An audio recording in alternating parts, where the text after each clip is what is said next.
Buenos días, muchachos. El día de hoy vamos a ver el tema de las vacunas.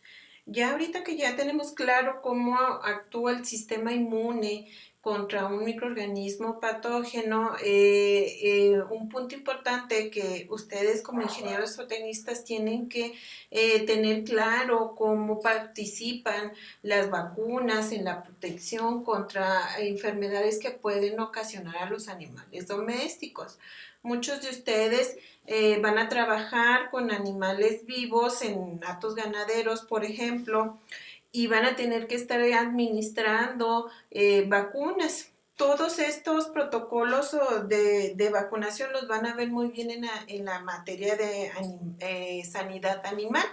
Lo que vamos a ver aquí el día de hoy es que entendamos y que integremos el conocimiento que ya traemos acerca de la respuesta inmune que les expliqué en la clase pasada y cómo es que las vacunas van a generar una inmunidad o van a proteger contra enfermedades patógenas. Bueno, entonces fíjense bien que mucho antes de la invención de las vacunas, ya se sabía, las personas sabían que aquella gente que estuvo muy enferma y que se recuperó de la enfermedad, en lo sucesivo ya no se volvió a enfermar. Antes, por ejemplo, las personas que enfermaban de viruela, si no se morían y quedaban vivas, la misma gente decía, es que ese ya se enfermó de viruela, ya no se va a volver a enfermar. Entonces, era como que algo común que se veía en las personas, ¿no? Que alguien que no se moría ante una enfermedad, pues ya no se iba a morir. De ahí el dicho eso de que lo que no te mata te hace más fuerte. ¿Okay? Entonces, es frecuente que a veces la resolución ante un problema se hacía de forma empírica, sin saber qué era lo que estaba pasando, ¿no? Entonces, eso fue lo que sucedió con las vacunas. La gente empezó a vacunarse, por así decirlo, sin utilizar ese término, pero hacer esto de inmunizarse. Es decir, a enfrentarse ante las enfermedades, sobrevivir y ya no volverse a enfermar. Bueno, el ejemplo más típico que nos puede, que les traigo para que veamos cómo es que surgió la vacunación es la viruela. Fíjense que la viruela es una enfermedad, más bien fue una enfermedad infecciosa muy grave, contagiosa con un alto riesgo de muerte causada por un virus que se llama variola virus.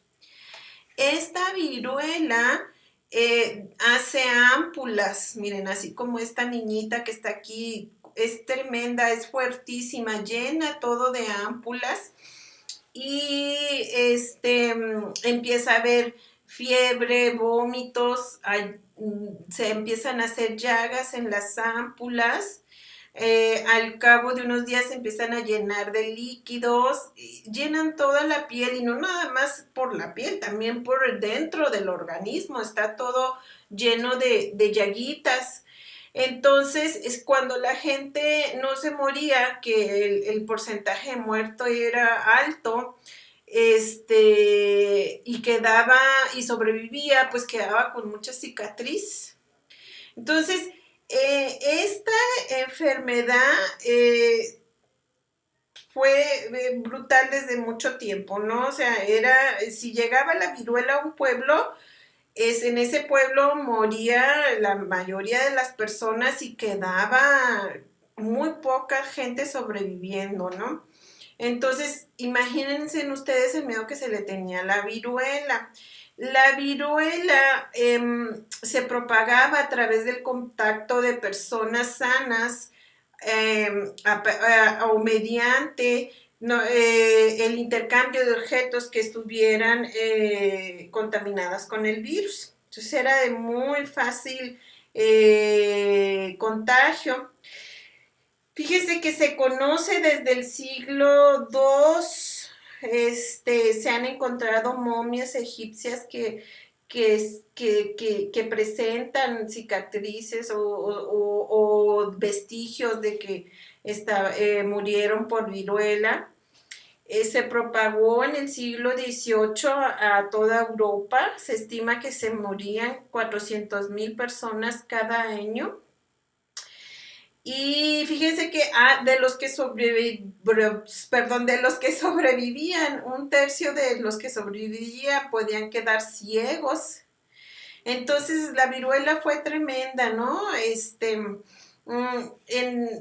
Hasta en el siglo XX llegó a matar hasta 300 millones de personas y 500 millones en los últimos años de su existencia.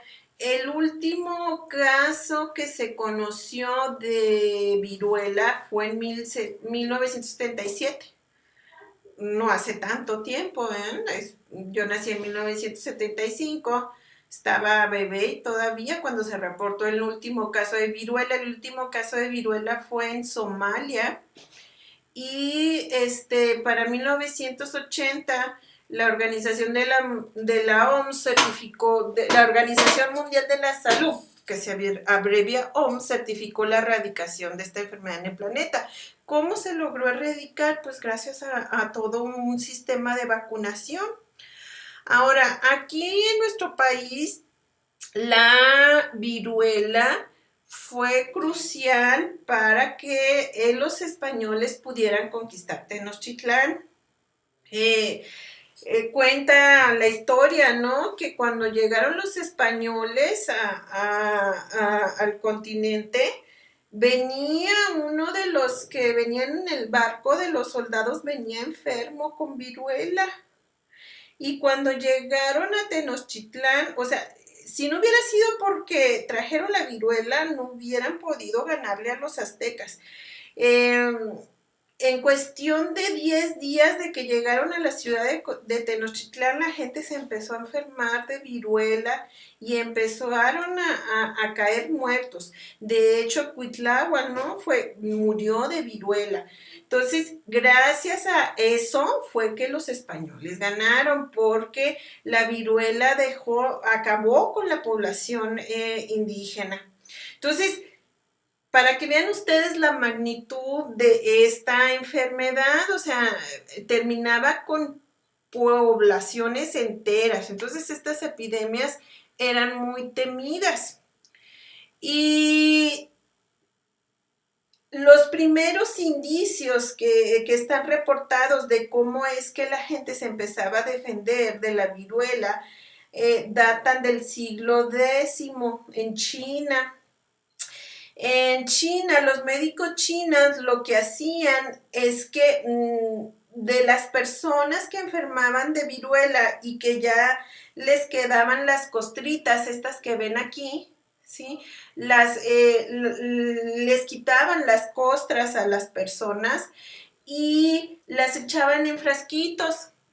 Y luego las hacían polvito. Y lo que hacían es que hacían que las personas las inhalaran, así como han visto ustedes cómo se inhala la cocaína, pues así se inhalaba el polvito de las costritas. A eso, que es inhalar sustancias sólidas a través de la nariz, es a lo que se le llama insuflación. Entonces, en China era muy común que hicieran esto, ¿verdad? Se exponían al virus a través de insuflaciones, y esta técnica pues fue muy utilizada por los chinos, como les estoy diciendo, y pasó a Europa y se empezó a hacer esta práctica. El procedimiento era bueno, pero en ocasiones no tenía, ¿cómo les puedo decir? Una cantidad ideal para poder aspirar, o sea, simplemente se ponía ahora sí que se ponía el pedacito, la línea de polvito de costras de viruela y se metía toda por la nariz. No había un control de la cantidad de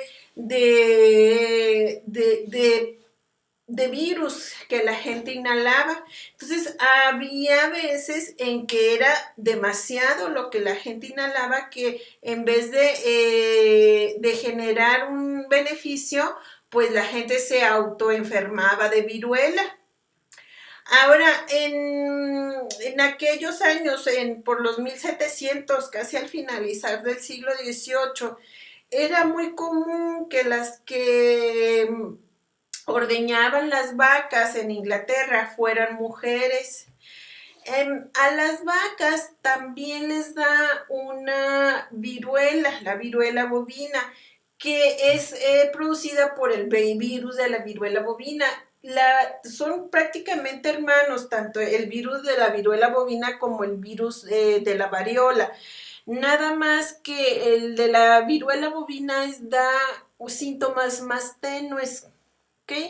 Entonces, las ordeñadoras, que les llamaban lecheras, eran muy común que se infectaran con viruela bovina al momento en que estaban ordeñando, ¿no? Con el contacto de las ubres, eran muy común que se infectaran de viruela bovina. Casi todas, se dice que casi todas las ordeñadoras, las lecheras, tenían en sus manos cicatrices, ¿no? De lo que les quedaba de las pústulas de la viruela bovina. Entonces, por aquel tiempo había un médico que se llamaba Edward Jenner. Él lo vimos cuando vimos en las primeras historias de cómo surgió la microbiología. Este señor Jenner,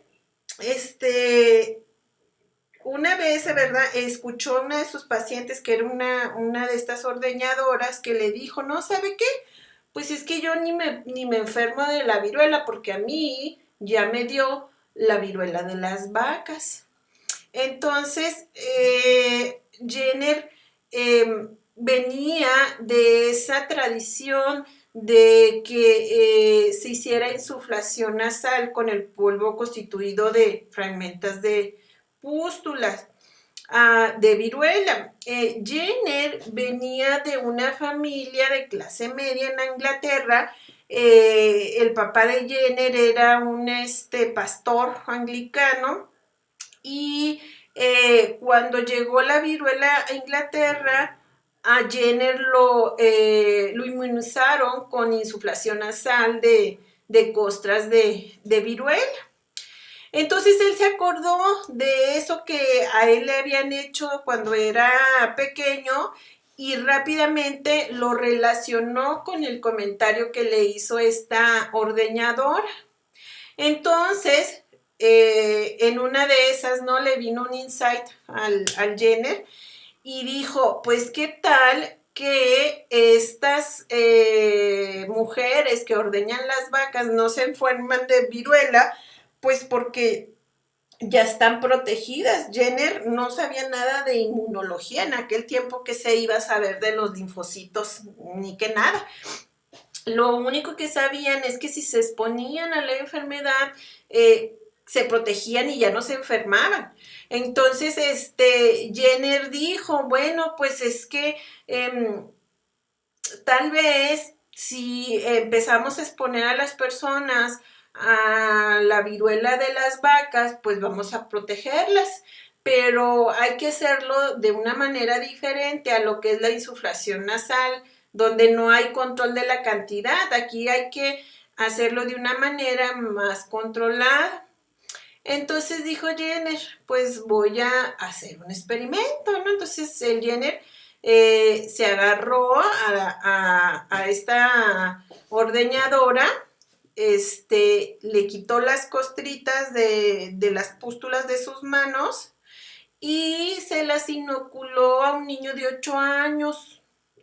Este niño de 8 años se enfermó, pero le dio una fiebre muy tenue, y luego después lo que hizo Jenner fue que fue por costras de viruela de pacientes que habían sobrevivido, se la inoculó de nuevo al niño, y el niño ya no se enfermó.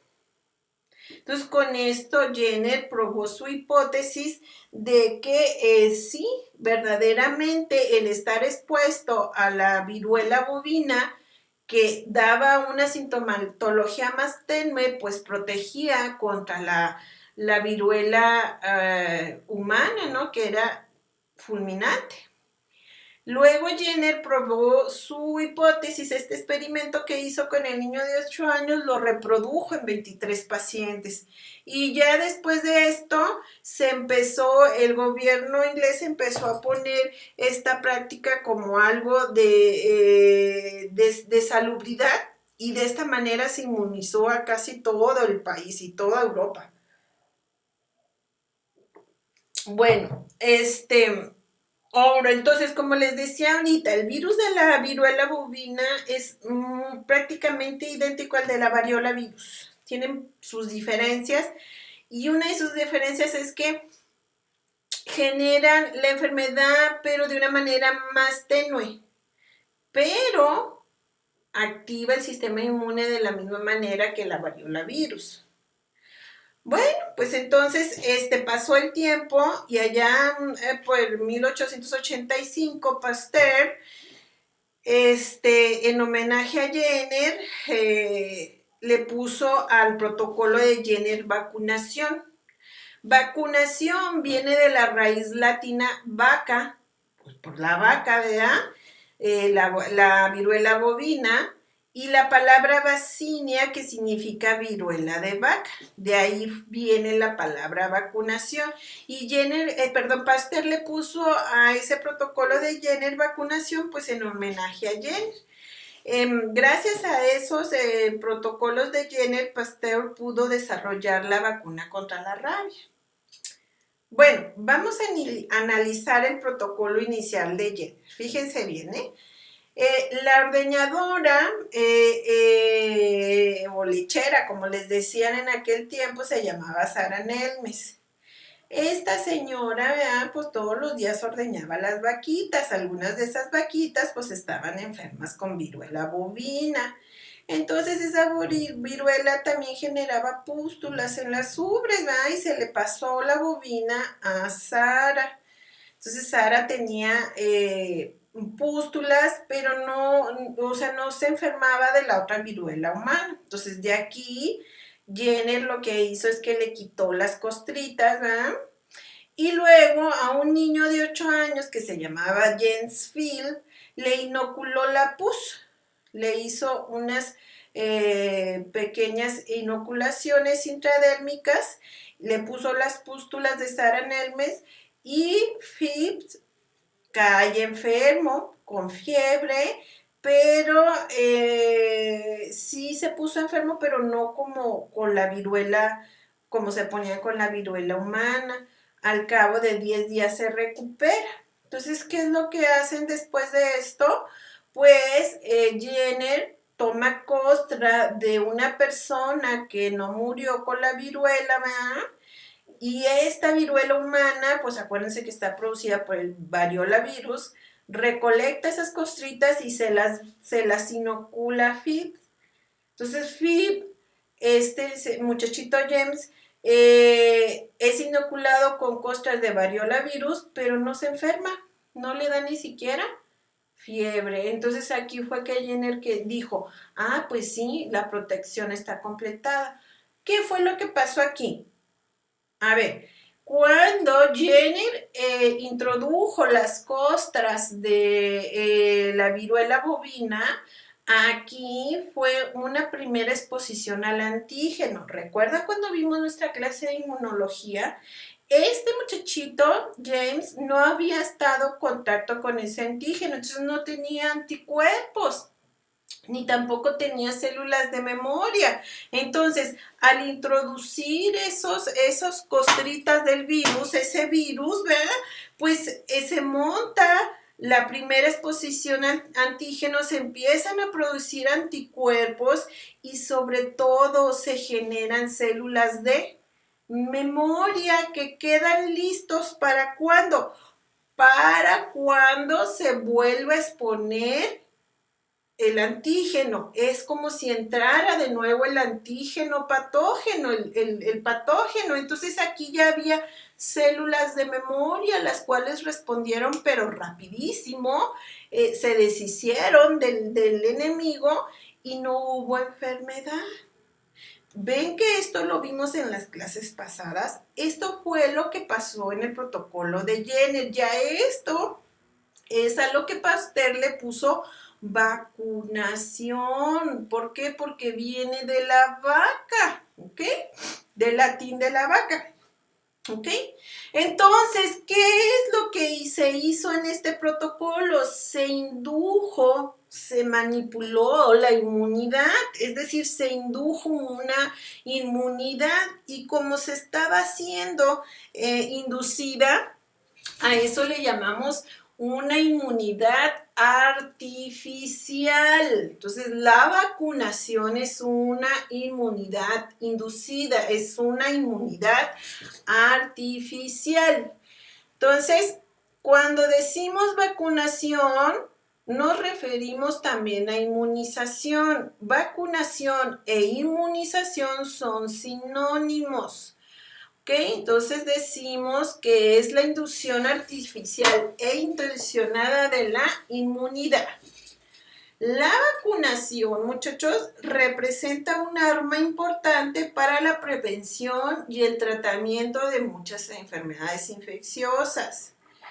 Puede ser inducida mediante la inyección de un patógeno, como lo hizo Jenner, o bien a través del producto de productos como antígenos o partes del patógeno que van a producir que la respuesta inmune se active. ¿Ok? Entonces, ante esta inyección tanto del patógeno o de sus productos, se va a inyectar en un huésped. ¿Y qué es lo que se va a provocar? Que el huésped produzca anticuerpos y sobre todo deje células de memoria. ¿Ok? Entonces, la vacuna es una mezcla de un antígeno o de varios antígenos de un patógeno. ¿Ok? Puede ser que esta mezcla tenga un solo microorganismo o tenga varios microorganismos o tenga varios antígenos de varios microorganismos. El chiste es que cuando se introduce o se inyecta en un huésped, lo que va a suceder es que se va a inducir a una respuesta inmune. ¿Okay? ¿Cuál es el objetivo de la vacunación? Pues simular la infección natural, pero sin generar la enfermedad. Es decir, se trata de reproducir una respuesta inmunológica similar a la que se montaría si fuera una infección natural. La vacunación, o al menos las que tenemos ahorita, que nos administran desde que somos bebé, tienen un 90% de eficacia, es decir, nos protegen el 90%, tienen mínimos efectos secundarios y son completamente seguras. Muchas de las vacunas persisten a largo plazo. Hay vacunas que nada más nos las ponemos una vez en la vida, como la del sarampión, la de la varicela, y eso nos da una inmunidad de por vida. Hay otras que sí necesitamos estar poniendo refuerzos para que se siga activando el sistema inmune, como la de la influenza o la del tétano, ¿ok? Se administra de forma no invasiva, generalmente se dan por vía oral, intradérmica o subcutánea, ¿ok? Es de fácil producción y son económicamente accesibles, ¿ok? ¿Cómo se componen las vacunas? Las vacunas, les dije yo que es la mezcla del antígeno. Bueno, en una vacuna va el antígeno o antígenos, pero van mezcladas con un adyuvante.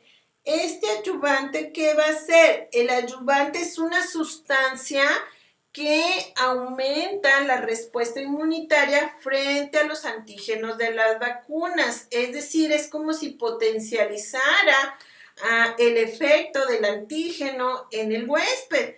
La mayoría de los adyuvantes que se utilizan en las vacunas son sales minerales, como el hidróxido de aluminio, el fosfato de aluminio y el hidroxifosfato de aluminio. Bueno, ahora, dependiendo de su composición, pueden ser monovalentes cuando es un solo antígeno, ¿sí? O es un solo microorganismo el que va en esa vacuna. Polivalentes cuando son distintos tipos antigénicos de una misma especie. Por ejemplo, las vacunas ahorita de la influenza, ¿verdad? Que traen, son polivalentes porque traen antígenos de todas las variables de influenza que han sido descubiertas. Combinadas cuando son antígenos de varios microorganismos. Y conjugadas cuando es un antígeno que requiere que sea resguardado por un acarreador, que en este caso va a ser una proteína. Bueno, ¿qué tipos de vacunas hay?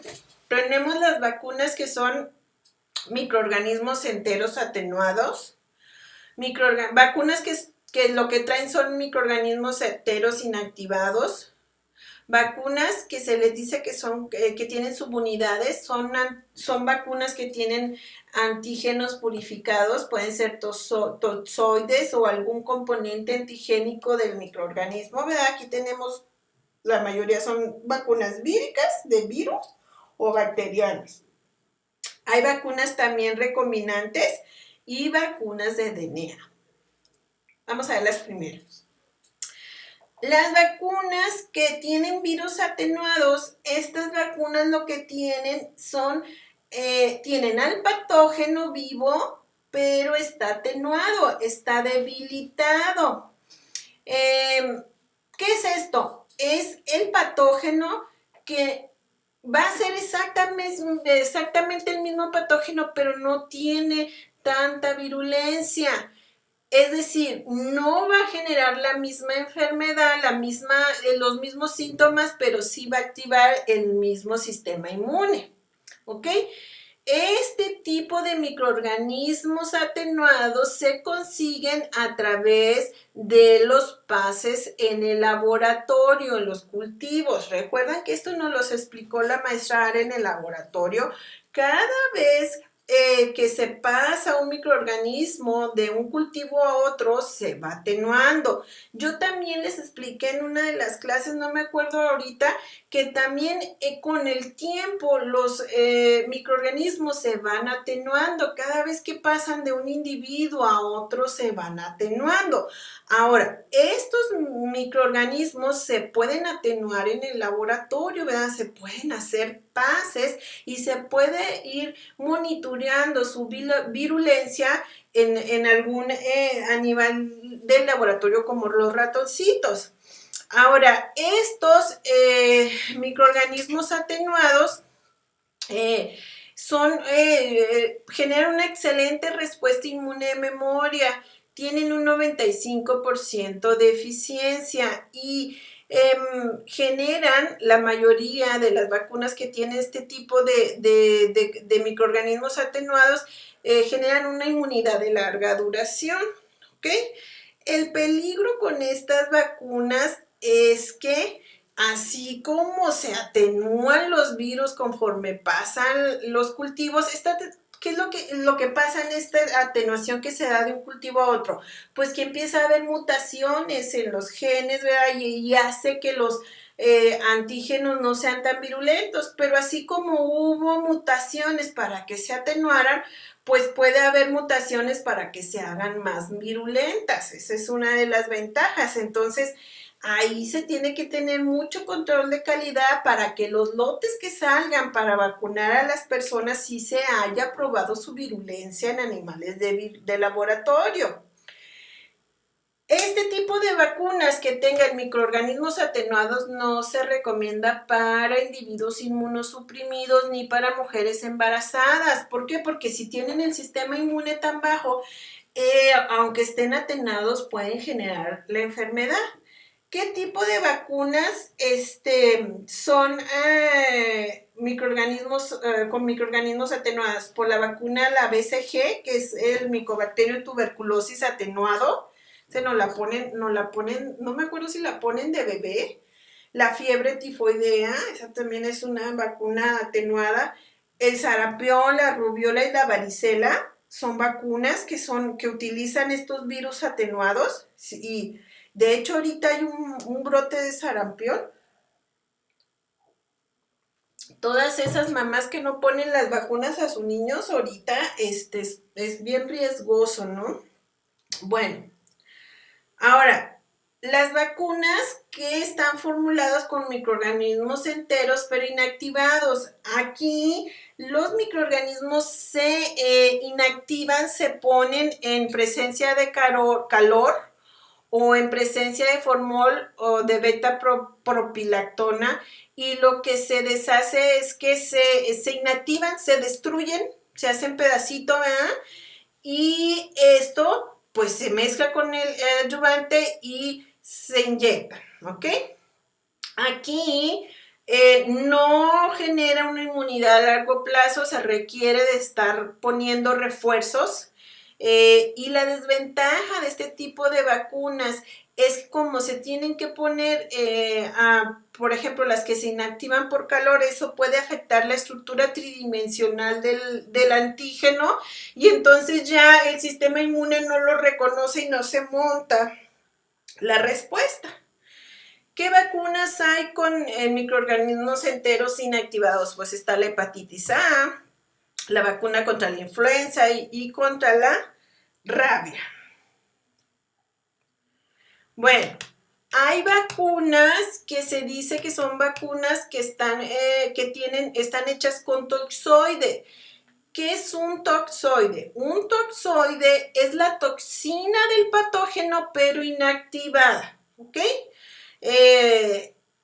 Por ejemplo, las toxinas del tétano, ¿sí? La tetanolicina que vimos, estas toxinas las inactivan con formaldehído y a eso ya le llaman toxoide. ¿Por qué? Porque no va a ser su reacción como toxina, pero sí va a poder ser reconocida por el sistema inmune y va a poder activar la respuesta. Ahora, aquí la desventaja de las vacunas con toxoide es que se puede perder lo que también al momento en que se están inactivando se puede perder su estructura tridimensional, y aquí se requiere de estar poniendo refuerzos. La vacuna que nos ponen contra el tétano es un toxoide. También para el caso de la difteria lo que ponen es un toxoide, ¿ok? Bueno, las vacunas de subunidades, aquí estas vacunas son el antígeno purificado. Es decir, si ya sabemos en un patógeno cuál es la proteína que genera virulencia o el componente de su membrana que genera virulencia, y si eso se purifica, eso es una vacuna de subunidad. Entonces, aquí sí se necesita ya tener un conocimiento total, global, de cómo actúa un patógeno para saber específicamente de ese patógeno cuáles son sus factores de virulencia. Entonces, una vacuna de subunidad es ya el factor de virulencia purificado, que puede ser desde una proteína, un polisacárido, parte de su pared celular, ¿ok?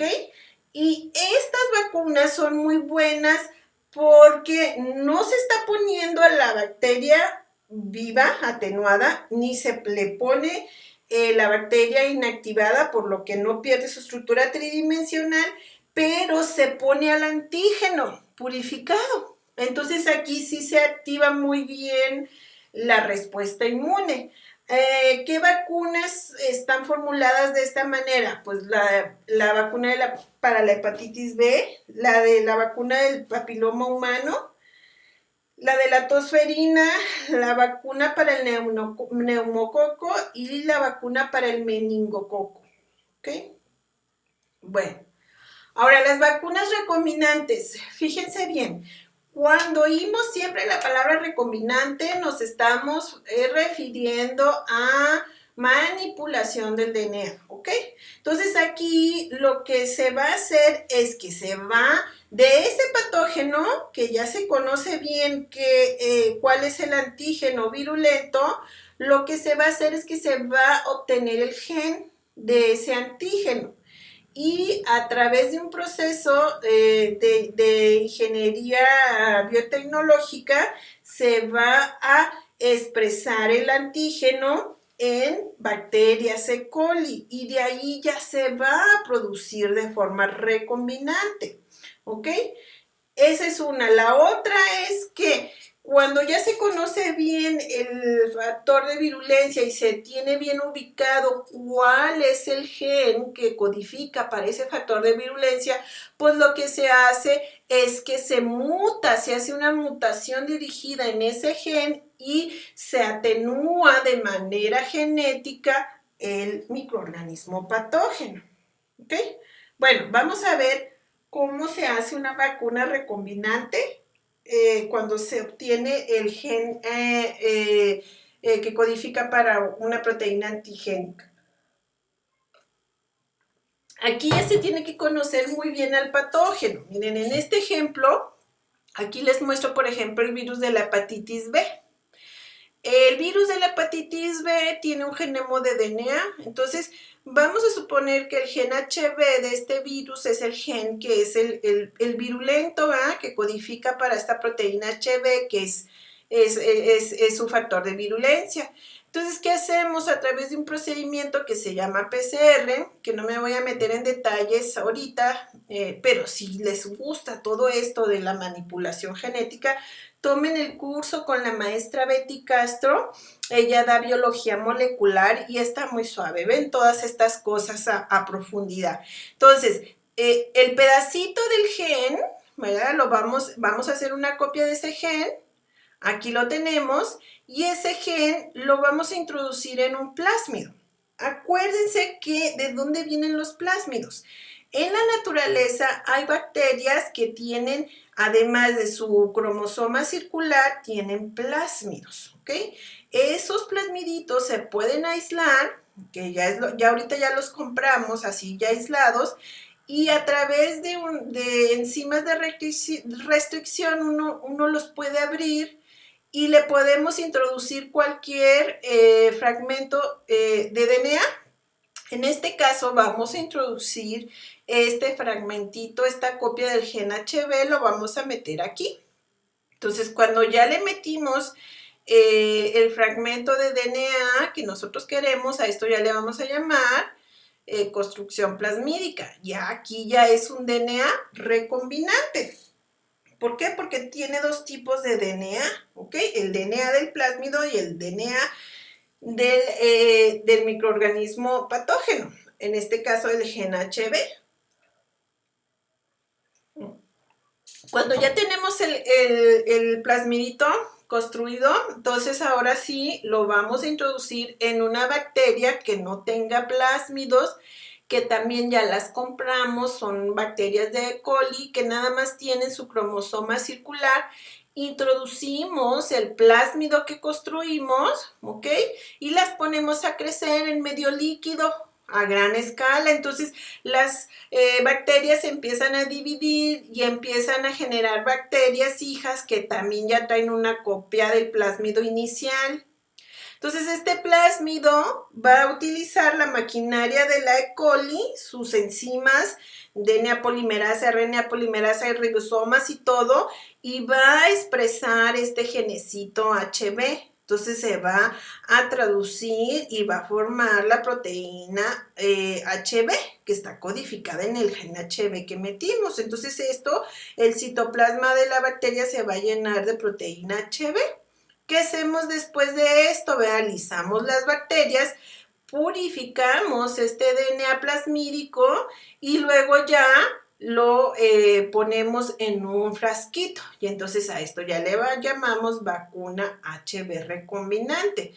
Esto, fíjense bien, a diferencia de las subunidades, porque aquí es tener al microorganismo, cultivarlo, ¿verdad? Con todo lo que conlleva, lo peligroso de manipular este tipo de microorganismos patógenos y luego de ahí purificar el antígeno, ¿sí? Entonces, esto trae mucha agilidad en el proceso. ¿Por qué? Porque no necesitas exponerte a cultivar, por ejemplo, los virus en gran cantidad para purificar la proteína HB. Simple y sencillamente una vez lo manipulas, obtienes el gen, lo metes en una bacteria E. coli que no nos va a hacer daño y de ahí lo empiezas a obtener en gran cantidad. ¿Sí? ¿Ok? Entonces, esta es una forma muy segura de obtener antígenos purificados recombinantes del microorganismo patógeno. ¿Ok? Bueno, la otra manera es que si ya se conoce muy bien al patógeno y se sabe qué gen es el que es el virulento, por ejemplo, en este caso, miren, esta S es el DNA del virus, pues es un virus, y tiene 3 genes, el verde, el rojo y el amarillo. Entonces, el rojo es el gen virulento. Entonces, ¿qué se hace con la ingeniería genética? Pues simple y sencillamente se corta este gen, se quita el gen y se deja nada más los genes que no son virulentos. De esta manera, entonces se atenúa de manera dirigida un microorganismo. ¿Ok? Bueno, el otro tipo de vacunas son las vacunas de DNA. Fíjense bien, aquí, al igual que las vacunas recombinantes, se tiene que generar un plásmido con el gen que codifica para el factor de virulencia. Nada más que aquí lo que se va a hacer es que se va a inyectar directamente el plásmido al huésped. Y en el interior del huésped, entonces el DNA va a introducirse en las células del huésped y va a utilizar la maquinaria del huésped para expresarse, es decir, para transcribirse y traducirse generando la proteína. Ahora, como la proteína que se va a generar, la célula luego detecta que es extraña, lo que va a hacer es que la va a procesar y la va a presentar en un receptor MHC1. Entonces ahí va a activar ya el sistema inmune celular, o bien puede ser que se alcance a traducir la proteína y que se secrete y entonces ya es un antígeno que puede reconocer una célula presentadora de antígenos, un macrófago o bien el mismo linfocito B. El resultado es que se activa el sistema inmune. ¿Qué tipos de vacunas tenemos así? Pues hay vacunas de hepatitis B, del virus del papiloma humano ya hay vacunas de VIH, se está haciendo mucho trabajo en eso. De hecho, ahorita que está lo del COVID, muchas de las pruebas de vacunas que están tratando de generar son de este tipo, vacunas de DNA. ¿Ok? Fíjense bien, ¿cómo se hace una vacuna de DNA? Vamos a volver a lo mismo que vimos ahorita para hacer una vacuna recombinante. Tenemos que conocer muy bien el genoma del patógeno, ¿sí? Obtener una copia del gen de virulencia y ese gen de virulencia lo vamos a meter o pegar en un plásmido, ¿ok? Y al igual que como vimos ahorita en las vacunas recombinantes, este plásmido se va a meter en una E. coli, esta E. coli se va a poner a crecer y luego vamos a purificar los plásmidos completitos. Entonces los plásmidos completitos, esos son los que se van a inyectar en el huésped, ¿ok? Entonces, igualito que como habíamos visto esto, se hace la construcción plasmídica, aquí va el gen del patógeno, que es el gen virulento, se introducen en bacterias E. coli, estas bacterias E. coli se crecen en cultivos, se expanden en grandes cantidades de medio Y aquí lo que se va a purificar son los plásmidos completitos. Se lisan las bacterias y se obtienen los plásmidos completitos. Se purifica el plásmido y eso ya es la vacuna de DNA. Esa vacuna de DNA que tiene ya los plásmidos se va a inyectar en el huésped. Hay dos formas de inyectarla, de manera intramuscular o bien utilizando una pistola, así como se ven en las películas. La ventaja es que con la pistola avienta los plásmidos con más potencia. Ahora fíjense bien, estamos hablando de una molécula de DNA, es un plásmido. ¿Qué sucede cuando entra el huésped? ¿Sí? Atraviesa la piel y fíjense bien, aquí vamos a ver el ejemplo como si se estuviera inyectando a través de una jeringa de manera intramuscular. Se inyecta y va a haber cantidades de plasmidito que se van a quedar en la epidermis. Algunos plásmidos podrán llegar hasta el capilar más cercano. Ahí adentro del capilar, pues luego se lo van a chutar los anticuerpos y los macrófagos se lo van a fagocitar. Lo que quede de ahí puede atravesar la pared del capilar, ¿sí? A eso se llama extravasación.